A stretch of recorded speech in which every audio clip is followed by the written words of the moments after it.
Alright, we got it running. Let's take it out on the road and do some burnouts.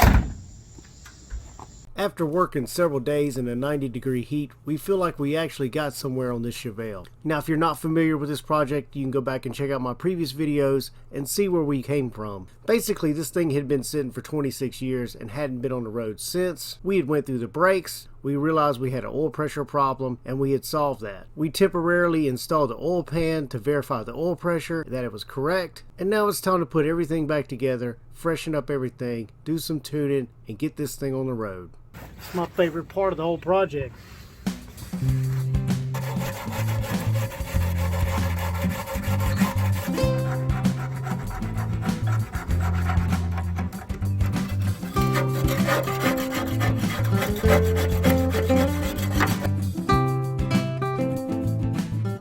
So here's the block all nice and cleaned up, ready for the oil pan gasket.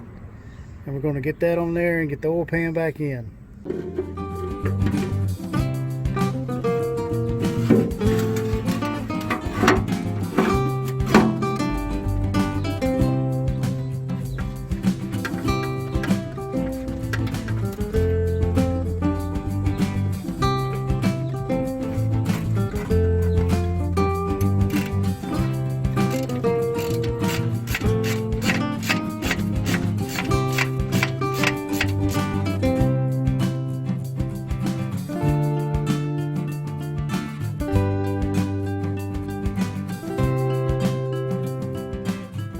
Well, it's like day 7 or day 8 of working on this project, and I'm headed back over there again today. Today it's a little cooler. It's about 90 degrees compared to the 95 plus it's been, so we'll see what we can get done today.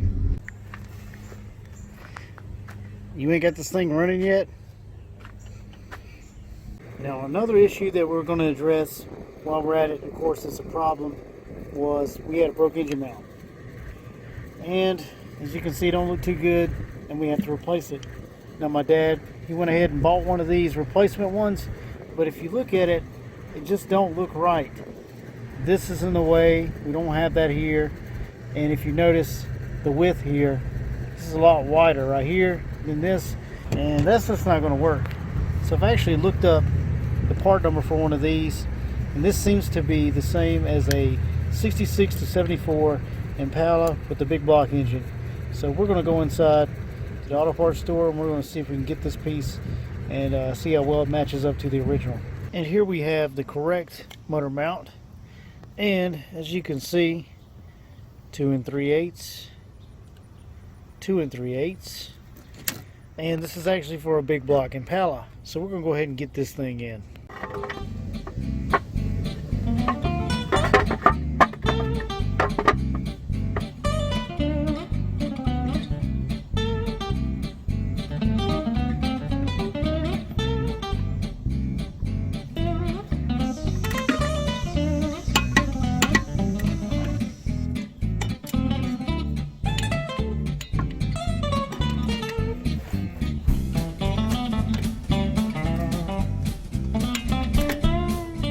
So day 7, day 8, maybe, I don't know, it might be day 9. We finally have got a lot of this stuff bolted back together, and we're in the home stretch. Now we got the bell housing and the transmission back in, and we got the cross member back in. We need to put the drive shaft in, and we got to hook up a few other little things. But for the main setup here, the engine, transmission, everything's nice bolted in, nice and tight. And up top we still have the engine hoist still hooked up. We need to unhook that, but we've got all our motor mounts squared away down there. We got a brand new motor mount. That motor mount that I showed you, it's over there on the driver's side. And of course we got to put our fan belt back on, put our cap motor button back on, put the battery up, put some oil in it, put a new filter on it, and we should be able to fire this thing up and not have any more problems.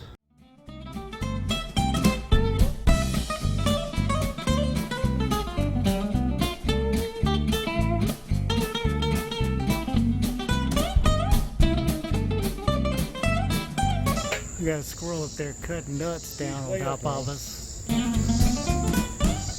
I believe everything's ready. It's about ready to fire this thing up again. Here goes.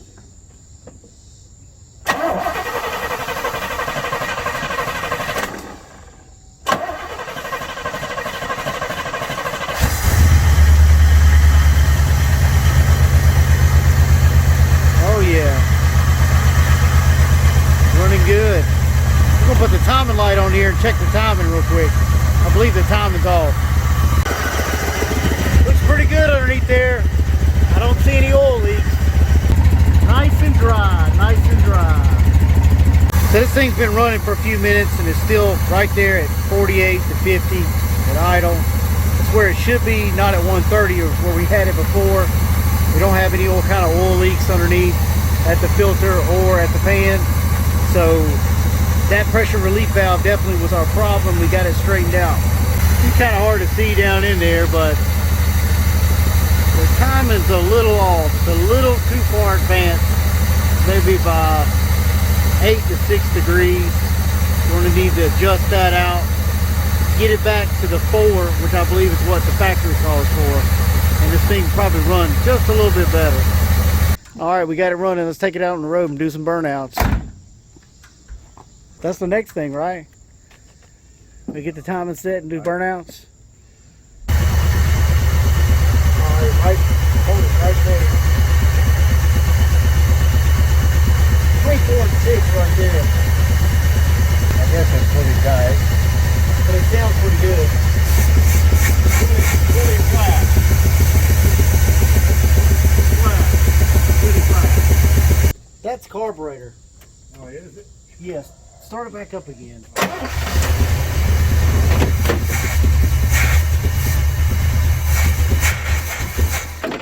You got some old bad gas in there. It's just, I mean, you could tell. Load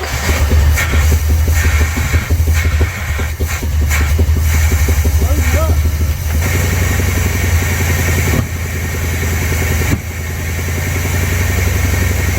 I think your carburetor needs a little tuning. Probably needs to be rebuilt again.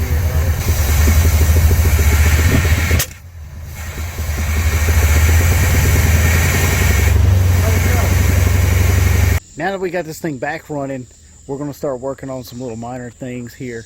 I believe we're going to rebuild that carburetor. It's loading up. We're just going to go ahead and rebuild it and tune it out. That way we know we don't have any trash or anything in there. And we're going to replace all these hoses, the heater hoses, the bypass hose, the upper and lower radiator hose, and we're going to put a new thermostat in here. So these spark plug wires, they look okay, but it's cheap insurance. We're just going to go ahead and put some new ones in. We're going to put some new spark plugs in, and we're going to flush the radiator. Even though it's a brand new aluminum radiator, we're just going to do a small flush on it. And this thing still does have some bad gas in it. We're going to try to get some of that out of there and put some more fresh gas in here, because this thing, man, it was killing the mosquitoes over here for sure. But those are the few little minor things that we need to do here. We've already tested our alternator. Our alternator's good. Obviously the fuel pump's good. Everything seems to be really good here, now that we've got the oil issue worked out. So here's one of our boxes of goodies for the Chevelle. Let's take a look and see what we got in here. Alright, we got an upper radiator hose, a lower radiator hose, we got our carburetor kit, we got our fuel filter, we got our radiator cap, and we got some heater hose. Now we're just waiting for the second box to show up. And we got box number 2, so let's check it out and see what we got in here. We got a set of spark plug wires.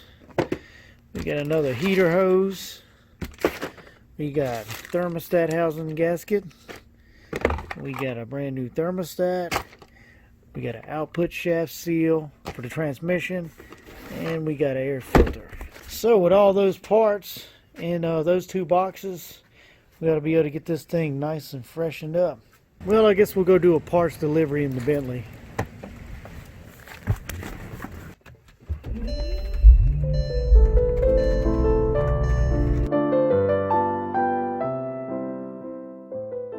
Now here's the carburetor. We've got it off the car. We've got it taken apart. We're getting ready to clean it. But if you look at it, it does show some signs of sitting. It's got deposits. It's got dirt, gunk. It doesn't really look that bad. Just a little bit of residue down in there, and that's to be expected. Anything, you know, of this age. And it should clean up pretty good. Not really any big issues that I see off the top of my head. Now, over here on this part, the metering rods look a little dirty, and I believe one of them's clogged up. I guess the secondary ones, the small ones in the middle maybe. I don't know if those are primaries or secondaries, but one of them's clogged up. The throttle blades and everything look good. I mean, they move freely. They're just dirty. The jets and everything seem to be pretty clean looking down in there. This old gas, it just leaves deposits. You know, there's a lot of little ports and stuff in these things, and they get gummed up over time. So anything that messes up the mixture of the air and the fuel is going to cause issues with the engine running. And I believe, you know, that's part of our problem. This thing sounded like it was getting way too much air. So we're going to get all this stuff cleaned up. We got a soak bucket over here. We're going to soak it in carburetor cleaner and get it all cleaned up. We've got a rebuild kit right here. All the gaskets, float needle, all that stuff. And get all that put in, get it back together. And we're going to get on the car and do some tuning. So we got this thing all back together. We got the rebuilt carburetor on there, as you can see. It turned out nice and clean. We've got all the new hoses on, upper and lower radiator hoses, heater hoses, new clamps, spark plug wires, spark plugs. We got everything ready to go. The next thing is just to fire this thing up. So we're going to get this thing started and we're going to check the dwell and the time of it.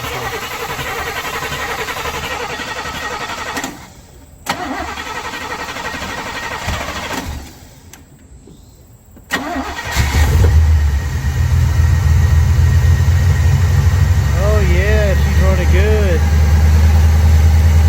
Listen to that thing purr. It's not even quivering like it was before.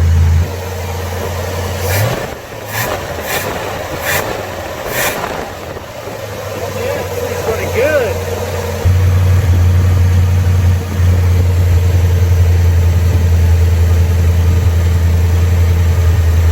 Check this thing out. New old stock. This thing is in good shape. Look at that. Made in the USA. Hard to find anything like that anymore. So I guess we're going to use this contraption here to check out the dwell and some other things. Get his RPMs. And what else does it do? I don't know. RPMs, points, dwell, voltage. Yeah, definitely an antique tool. You got that right now. This is old school technology here. Well, I've never used one, and this will probably be about the only time I will ever use one. And believe it or not, this checks out your point system here, showing good. It'll be centered. We're talking about 8-cylinder here, so it'll be right in 30. Should go over somewhere around 30. If it's 25, we know that's wrong. Way too low on dwell. 24. Actually, it's lower than that. Let's see, 8. Oh yeah. Talking about 8. Should it's down on about 17.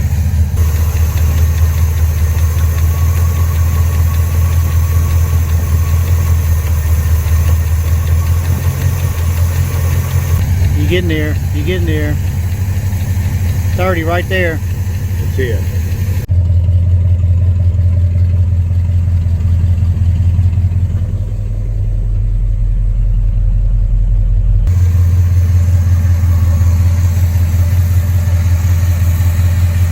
So the day is finally arrived. We're headed back over to my dad's house, and I think we're going to take the Chevelle out on the road for the first time in about 26 years. Ain't no end shells or whatever it's worth. When's the last time that's been cleaned? Well, I cleaned on the outside there about 2-3 weeks ago with Purple Power. All right, so we need to move the truck out of the way because we got the Chevelle down on the ground. And the next step is we're going to take this thing out onto the road for the first time since 1994. It's been about 26 years. Around this time of the year in 1994 was the last time this thing was on the road. I'm looking forward to riding in this thing and seeing how well it actually runs and drives.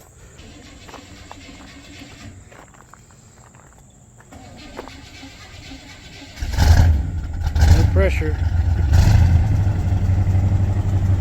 No pressure to get that out of the way.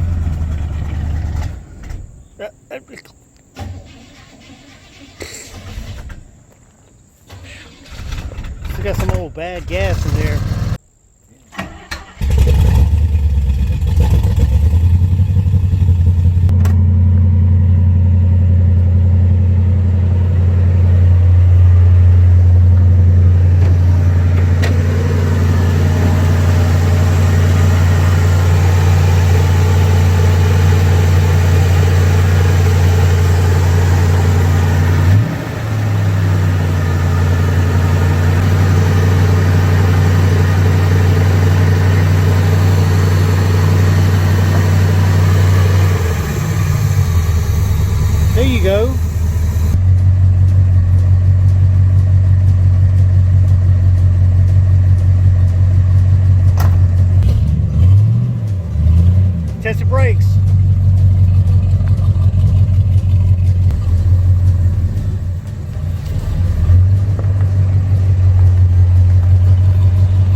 slide it around.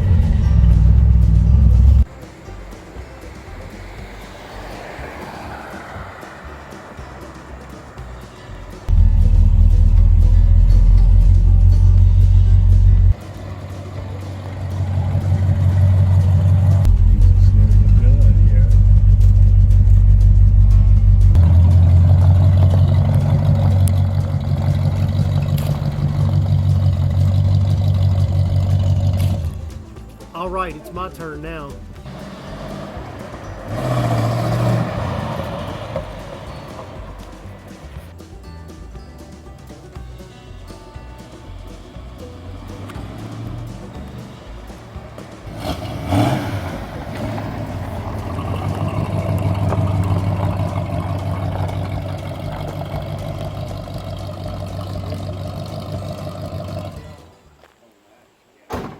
So we have accomplished our goal of getting this car back on the road for the first time in 40 years, but that's not where this project ends. We still have a few other things that we want to do to this car, but we're going to save that for a later date. Thank you for watching, and if you're not subscribed, click the subscribe button below, click the bell so you'll get the notifications, and you can also follow me on Facebook and Instagram.